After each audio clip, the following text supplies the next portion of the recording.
போன சாப்டரில் 5 அடிப்படை உண்மைகள் எப்படி நம்ம ஸ்கில்லோட தொடர்பு படுத்துன்றதை பற்றி பார்த்தோம். இந்த 5 உண்மைகள் நமக்கு எவ்வளவு நன்மையை தருதுன்றது ஓரளவு உங்களுக்கு புரிஞ்சிருக்கும். இந்த சாப்டரில் இந்த 5 உண்மைகளையும் எப்படி நம்ம மென்டல் சிஸ்டத்தில் அடிப்படை நம்பிக்கைகளாக மாற்றுறதுன்றதை பற்றி தான் பார்க்க போகிறோம். ஏன்னா நமக்கு ஏற்கனவே மைண்டில் பல நம்பிக்கைகள், அதாவது பிலீஃப்ஸ் இருக்கும். இது நாம் வளர்ந்த விதத்தை பொறுத்ததுன்னு ஏற்கனவே பார்த்துருக்கோம். அதனால் நமக்குள்ள ஏற்கனவே இருக்கிற நம்பிக்கைகளோட இந்த 5 உண்மைகளும் முரண்படக்கூடாது. இது பெரிய சவாலாக தெரியலாம், ஆனால் அதை எப்படி நடைமுறைப்படுத்துறதுன்றத அடுத்தடுத்த சாப்டரில் பார்க்கலாம். ஒரு ட்ரேடராக நீங்கள் சக்ஸஸ் ஆகணும் அப்படின்னா சாப்டர் 10ம் சாப்டர் 11ம் ரொம்ப இம்பார்ட்டண்ட். சாப்டர் 10ஐயும் 11ஐயும் நீங்கள் தெளிவாக புரிஞ்சுக்கணும் அப்படின்னா இந்த சாப்டர் அதோட பேஸ். இதை நீங்கள் தெளிவாக புரிஞ்சுக்கிட்டா மட்டும்தான் அடுத்த 2 சாப்டரை உங்களால் நல்லா புரிஞ்சிக்க முடியும். உங்கள்கிட்ட பேசிக்கிட்டு இருக்கிறது சத்யன் ரங்கநாதன். மார்க் டக்ளஸோட trading in the zone chapter 9. வாங்க வீடியோக்குள்ளே போகலாம்.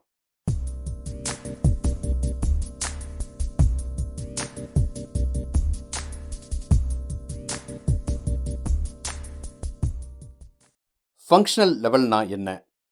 ஒரு விஷயத்தை செய்யும்போது கவலையற்ற மனநிலையில் அதை எப்படி செய்யணும்னு நினைக்கிறோமோ அதே முறையில் எந்த தயக்கமோ முரண்பாடோ இல்லாமல் செய்கிறது தான். பல நேரங்களில் ஒரு விஷயத்தை புரிஞ்சிக்கிறது தான் இதுக்கான முதல் படி.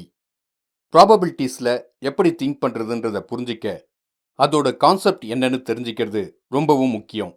ஏன்னா நம்ம மைண்ட் நேச்சுரலாகவே ஒரு குறிக்கோளை பற்றியே சிந்திக்கும்னு நினைக்க முடியாது. அதாவது நாம தான் நம்ம மைண்டை ஒரு குறிக்கோளை ஃபோக்கஸ் பண்ண பயிற்சி கொடுக்கணும். மைண்டு தானாக செய்யாது.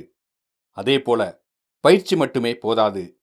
அந்த குறிக்கோளுக்கு எதிராக நமக்குள்ள முரண்பட்ட நம்பிக்கைகள் இருந்ததுன்னா அதையும் சரி பண்ணணும். ஏன்னா முரண்பட்ட நம்பிக்கைகள் நாம் சரியான ஆப்பர்ச்சுனிட்டியை ஐடென்டிஃபை பண்ண முடியாமல் செஞ்சிடும். உதாரணத்துக்கு, மார்க்கெட்டை புரிஞ்சிக்க வருஷக்கணக்காக ட்ரை பண்ணியிருக்கலாம், இல்லை அதிகமாக செலவு பண்ணியிருக்கலாம். அடுத்து என்ன நடக்குதுன்னு தெரிஞ்சிக்க பல டெக்னிக்கல் சிஸ்டம்ஸ் வாங்கியோ இல்லை நாமளே ரெடி பண்ணியோ வச்சிருக்கலாம். ஆனால் இப்போ உங்களுக்கு ஒரு புது புரிதல் மார்க்கெட் பற்றி உண்டாயிருக்கும். அதாவது நாம் அடுத்தது என்ன நடக்கணும்னு தெரிஞ்சிக்க வேண்டிய அவசியம் இல்லைன்னு. இன்னும் சொல்லப்போனால் அப்படி தெரிஞ்சிக்கணும்னு நினைக்கிறதே நம்மோட நவ் மொமெண்ட்லேருந்து நம்மளை வெளியே வர வச்சிடும். இப்போ அடுத்தது என்ன நடக்கும்னு தெரிஞ்சாதான் மார்க்கெட்டில் ஜெயிக்க முடியுன்ற நம்மளோட பழைய நம்பிக்கையும், மார்க்கெட்டில் ஜெயிக்க அடுத்து என்ன நடக்குதுன்னு தெரிய வேண்டிய அவசியம் இல்லைன்ற புது புரிதலும் ஒன்றுக்கொன்று நேரடியாக முரண்படுது இல்லையா? இந்த புது புரிதல் ஏற்கனவே நாம் செலவு பண்ணின நேரம், பணம், எனர்ஜின்னு எல்லாத்தையும் ஈடு பண்ணிடுமா? கண்டிப்பாக இல்லை. அது அவ்வளவு ஈஸியும் இல்லை. சில பேருக்கு உடனே நடக்கலாம். நிறைய விஷயங்கள் புரிஞ்சிருக்கும், சில விஷயங்கள் மிஸ் ஆகிருக்கும். ஒரே ஒரு எரர் ஃபிக்ஸ் பண்ணினா ஃபுல் கோடும் ரன் ஆகிற மாதிரி. அந்த மாதிரி ஏற்கனவே கிட்டத்தட்ட முழுசாக புரிஞ்சவங்களுக்கு சீக்கிரமே இந்த முரண்பாடு மாறிடலாம்.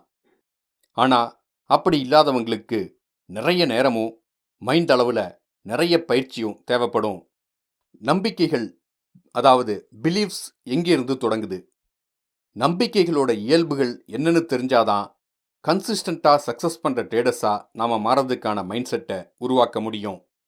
இந்த சாப்டரில் நாம் முதல்ல பார்க்க போகிறது நம்பிக்கைகள் எங்கேருந்து தொடங்குது அப்படின்றது தான். நாம் ஏற்கனவே பார்த்துருக்கோம், நம்பிக்கைகள், ஞாபகங்கள் எல்லாமே ஆற்றல், அதாவது எனர்ஜி வடிவத்தில் இருக்கு. 1. நம்பிக்கைகள் ஞாபகங்களுக்கு உருவம் கிடையாது. 2.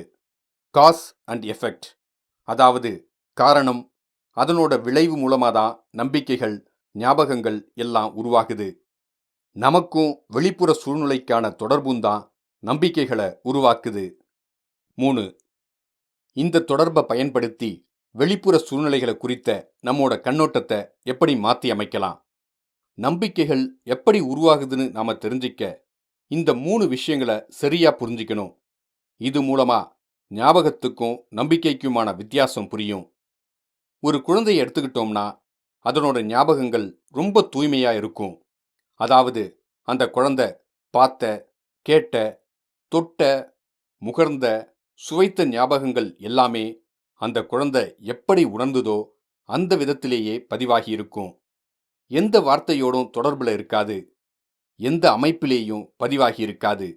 இதுதான் மெமரிஸ். ஒவ்வொரு ஞாபகமும் அதோட சுயத்திலேயே, அதாவது ஒரிஜினல் ஃபார்ம்லேயே பதிவாயிருக்கும். ஆனா நம்பிக்கைன்றது வெளிப்புற சூழ்நிலை எப்படி இருக்குன்றத குறித்த நம்மளோட கருத்து தான். நாம உணர்ற விஷயத்த ஒரு குறியீடு வச்சு ஞாபகம் வச்சுக்கிறது தான் நம்பிக்கை. இதுதான் மொழின்னு சொல்றோம். உதாரணத்துக்கு, ஒரு குழந்தை தன்னோட பெற்றோர் காட்டுற அன்பை அது உணர்ற விதத்துல மைண்ட்ல பதிய வைக்கும். காலப்போக்குல பல வார்த்தைகளோட அந்த உணர்வை இணைச்சி பார்த்து அன்புனா இப்படிதான்ற ஒரு கருத்தை உருவாக்கும். லைஃப் இஸ் ஒண்டர்ஃபுல், இது ஒரு கான்செப்ட். தனியா பார்த்தோம்னா 3 வார்த்தைகளோட கோர்வை தான் இது. ஆனா ஒரு குழந்தைக்கு இந்த வார்த்தைகளோட பாசிட்டிவ் எனர்ஜியை தொடர்பு படுத்த கற்றுக் கொடுத்திருந்தோம்னா அந்த வார்த்தைகள் வெறும் கோர்வை மட்டும் இல்லை, அதுக்கு ஒரு வேறுபட்ட கருத்து பதிவாயிடுது. அதே மாதிரி தான் லைஃப் இஸ்ன்ட் ஃபேர் அப்படின்ற வாசகமும். நெகட்டிவ் எனர்ஜி, இமோஷனல் பெயினோட இந்த வாசகம் தொடர்பில் வந்துடும். நம்ம ஞாபகத்தில் இருக்கிற பாசிட்டிவ், நெகட்டிவ் எனர்ஜியானது சில வார்த்தைகளோட சேரும்போது நமக்கு ஒரு கான்செப்ட் உருவாகுது. இந்த கான்செப்ட் ஆற்றல் பெற்று ஒரு எனர்ஜியாக மாறுது. ஒரு மொழியும் நம்மளோட அனுபவமும் சேர்ந்து தான் ஒரு கான்செப்டை உருவாக்குது. இதனால தான் இதை கட்டமைக்கப்பட்ட ஆற்றல்னு, அதாவது ஸ்ட்ரக்சர்டு எனர்ஜின்னு சொல்கிறோம். ஒரு நம்பிக்கைன்றது எப்படி உருவாகுது அப்படின்னு பார்த்தோம். அது உருவானதுக்கப்புறம் என்ன செய்யும்? அதனுடைய வேலை என்ன? கண், மூக்கு என்ன பண்ணுதுன்னு கேட்டா அதுக்கு பதில் சொல்லிடலாம். நம்பிக்கை என்ன பண்ணுதுன்னு கேட்டா என்ன சொல்றது? நாம எல்லாருக்குமே நம்பிக்கைன்றது இருக்கு. அதை பேச்சு மூலமாகவும் செயல் மூலமாகவும் வெளிப்படுத்திட்டே தான் இருக்கோம். நம்ம வாழ்க்கையோட ஒரு அங்கமா இருக்கிற இதை பத்தி நாம நினைக்கிறதோ புரிஞ்சிக்க முயற்சி செய்யறதோ ரொம்ப கம்மி தான், இல்லையா? நம்ம உடல் உறுப்புக்கு ஏதாவது பிரச்சனைனா அது என்னன்னு கண்டுபிடிச்சு உடனே அதை சரி பண்ணிடுறோம்.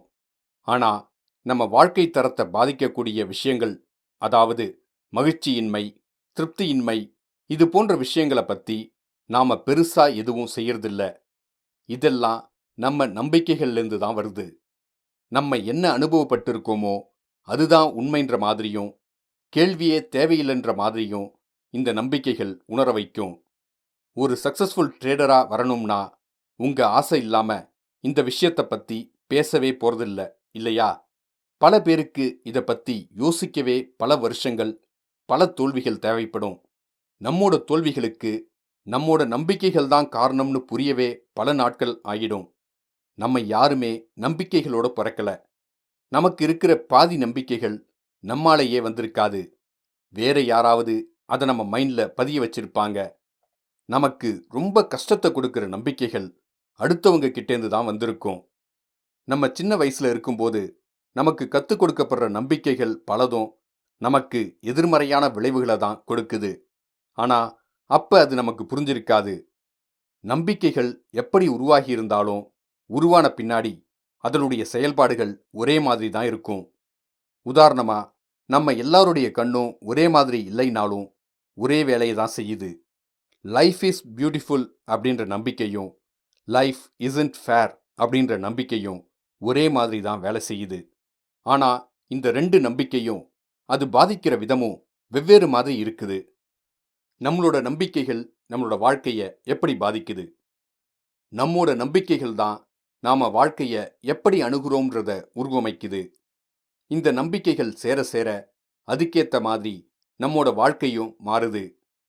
வேற ஒரு கலாச்சாரத்திலேயோ மதத்திலேயோ பிறந்திருக்கோம்னு நினைச்சு பாருங்க. இப்போ இருக்கிற உங்க நம்பிக்கைகள் அப்போ கண்டிப்பா மாறுபடும். ஆனா அந்த நம்பிக்கைகளை எந்த அளவுக்கு நீங்க ஏத்துக்கிறீங்களோ அதே அளவுக்கு அந்த சூழ்நிலைகளோட நம்பிக்கையும் நீங்க ஏத்துக்கிட்டு தான் இருந்திருப்பீங்க. நம்மளோட நம்பிக்கைகள் எப்படி நம்ம வாழ்க்கையை வடிவமைக்குது? 1. நம்மளை சுத்தி இருக்கிற தகவல்கள் நாம நம்புற மாதிரியான கண்ணோட்டத்தையும் புரிதலையும் நமக்கு கொடுக்குது. 2. எதிர்காலத்துல ஒரு விஷயம் நடக்கணும்னு எதிர்பார்க்கறதே ஒரு நம்பிக்கை தான். நமக்கு தெரியாத விஷயத்த நாம எதிர்பார்க்க முடியாது. அதனால நமக்கு தெரிஞ்ச விஷயத்தையே எதிர்காலத்துல நடக்கும்னு நினைக்கிறது எதிர்பார்ப்புன்னு சொல்லலாம். 3. நாம செய்யணும்னு நினைக்கிற விஷயங்கள், முடிவுகள் எல்லாமே நாம எதை நம்புறோமோ அதை பொறுத்து தான் அமையும். 4. ஒரு விஷயத்தோட விளைவுகளுக்கு நம்ம எப்படி ரியாக்ட் பண்ணுவோம் அப்படின்றதும் இந்த நம்பிக்கைகள் பொறுத்து தான் அமையும். மொத்தத்துல நம்பிக்கைகள் இல்லாம பல விஷயங்கள் நாம செய்யறது இல்ல. இதை நல்லா புரிஞ்சுக்கணும்னா மார்க் டக்ளஸோட ஃபர்ஸ்ட் புக்கான த டிசிப்ளின்டு ட்ரேடர்லேருந்து சிலதை இங்க பார்க்கலாம். 1987 காட்சா சிகாகோன்னு ஒரு டிவி ப்ரோக்ராம் நடந்தது. இதுல செலிபிரிட்டிஸ் ஒருத்தர் மேல ஒருத்தர் பிராங்க்ஸ் பண்ணிப்பாங்க. ஒரு எபிசோட்ல ஒருத்தர் ரோட்டோரத்துல ஒரு போர்டோட நிப்பாரு. அதுல ஃப்ரீ மணி டுடே ஒன்லின்னு எழுதியிருக்கும். யாரு வந்து பணம் கேட்டாலும் கொடுக்கணும்னு சொல்லி டிவி ஸ்டேஷன்ல ஒரு அமௌண்ட்டை கொடுத்துருப்பாங்க. அவர் நின்ன இடமும் ரொம்ப பிஸியான இடம்தான். ஆனா யாருமே நின்னு அவர்கிட்ட பணம் வாங்கல. ஒரே ஒருத்தர் மட்டும் பஸ் டிக்கெட்டுக்காக அவர்கிட்ட வந்து பணம் வாங்கிட்டு போனாரு.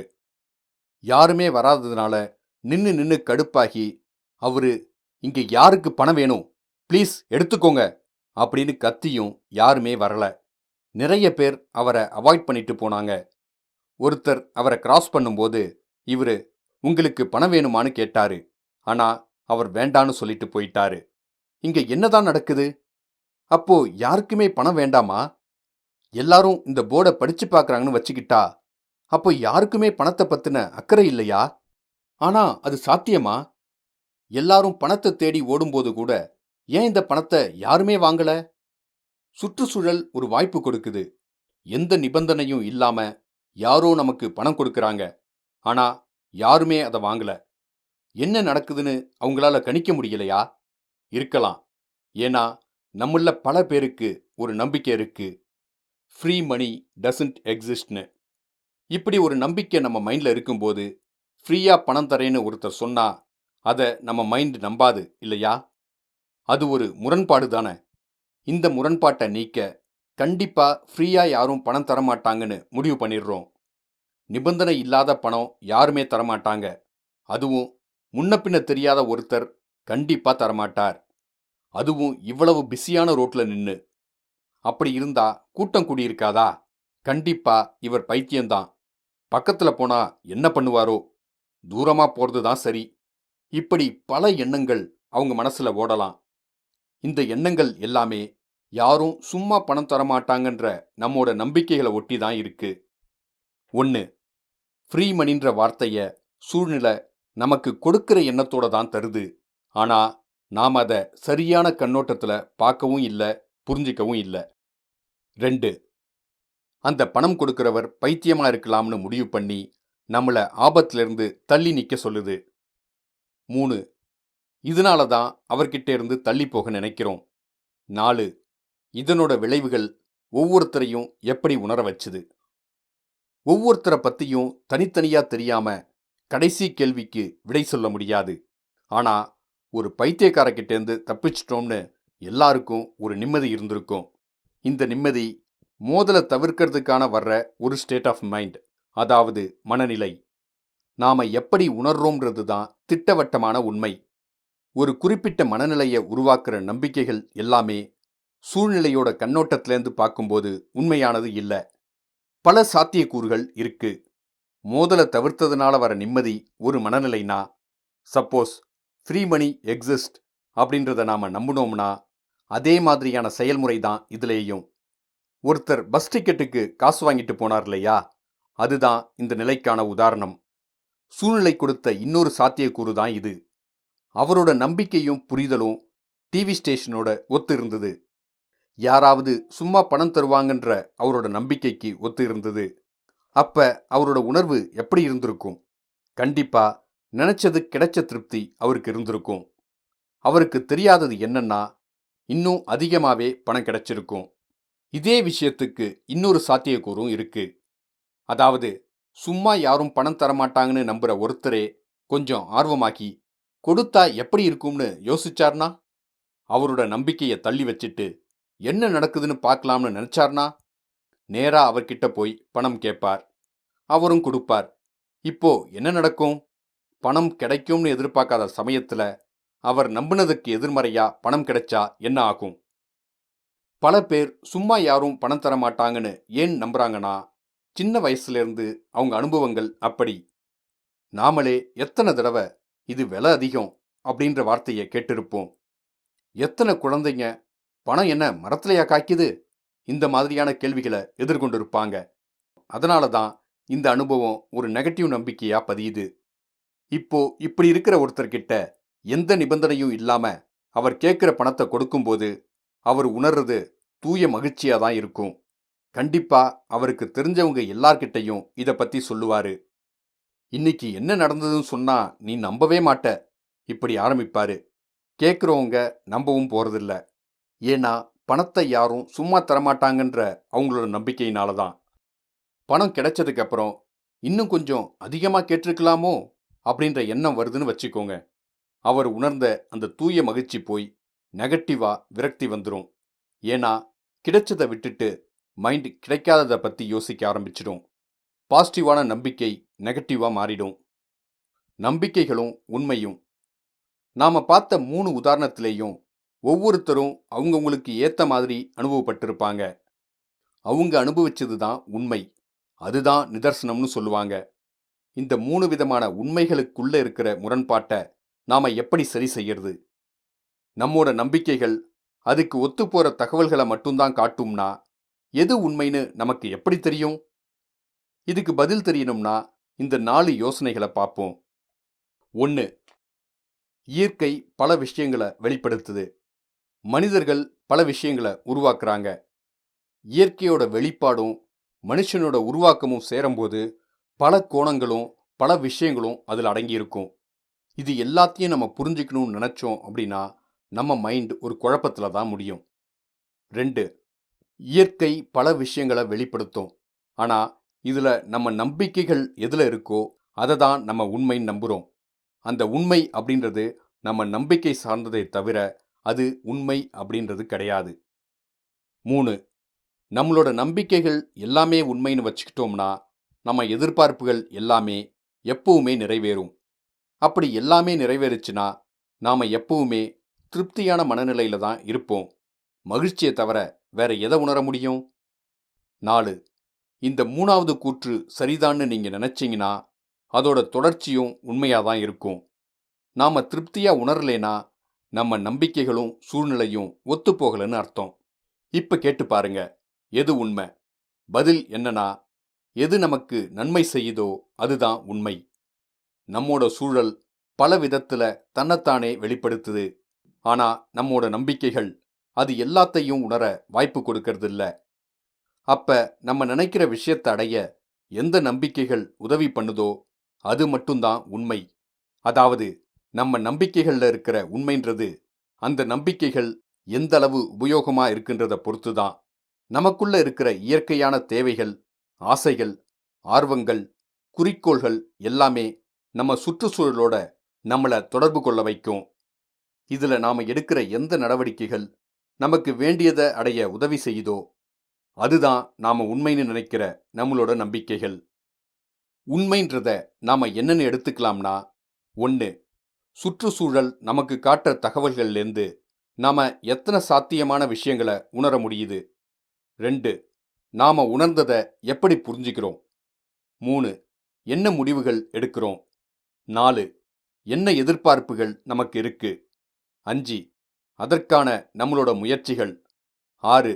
அந்த முயற்சியோட பலனுக்கு நாம எப்படி ரியாக்ட் பண்றோம். எந்த நேரமா இருந்தாலும் நாம மகிழ்ச்சியாவும் திருப்தியாவும் உணர்ந்தோம்னா நம்ம நம்பிக்கைகள் அதாவது உண்மைகள் உபயோகமா இருக்கு. மேல சொல்லப்பட்டிருக்கிற அந்த நடைமுறை வேலை செய்யுதுன்னு அர்த்தம். அதாவது நாம என்ன உணர்ந்தோமோ அது நம்ம குறிக்கோளோட ஒத்துப்போறது மட்டும் இல்லாம நம்ம சுற்றுச்சூழலோடையும் ஒத்துப்போகுது. நாம அந்த தகவல்களை புரிஞ்சுக்கிட்ட விதம், அதுக்காக நாம எடுத்த முடிவுகள், நம்மோட எதிர்பார்ப்புகள், முயற்சிகள் எல்லாமே சுற்றுச்சூழலோட ஒத்துப்போயிருக்குன்னு அர்த்தம். நமக்குள்ளேயோ வெளியேயோ எந்த முரண்பாடும் இல்ல. அதனால நாம நினைக்கிற குறிக்கோள் அடைய எந்த தடையும் இல்ல. இதனால நாம மகிழ்ச்சியா உணர்றோம். ஆனா நம்ம திருப்தியின்மை, ஏமாற்றம், கோபம்னு உணர்ந்தோம்னா நம்மோட நம்பிக்கைகள் சுற்றுச்சூழலோட ஒத்துப்போகலன்னு அர்த்தம். அதனால அது எல்லாமே உபயோகம் இல்லாதது. ஒரே வரியில சொல்லணும்னா, நாம நினைக்கிற குறிக்கோளை அடைய எதெல்லாம் உதவியா இருக்கோ அது எல்லாமே உண்மை. அதாவது நம்பிக்கைன்னு சொல்லலாம். சாப்டர் 9ல டக்ளஸ் சொன்ன விஷயங்களை ரொம்ப விரிவா இதுல நம்ம சொல்லியிருக்கோம். இதுல ஏதாவது உங்களுக்கு கிளாரிஃபிகேஷன்ஸ் வேணும்னா கமெண்ட்ஸ்ல சொல்லுங்க. நான் அதை சரி செய்ய முயற்சி பண்றேன். நன்றி.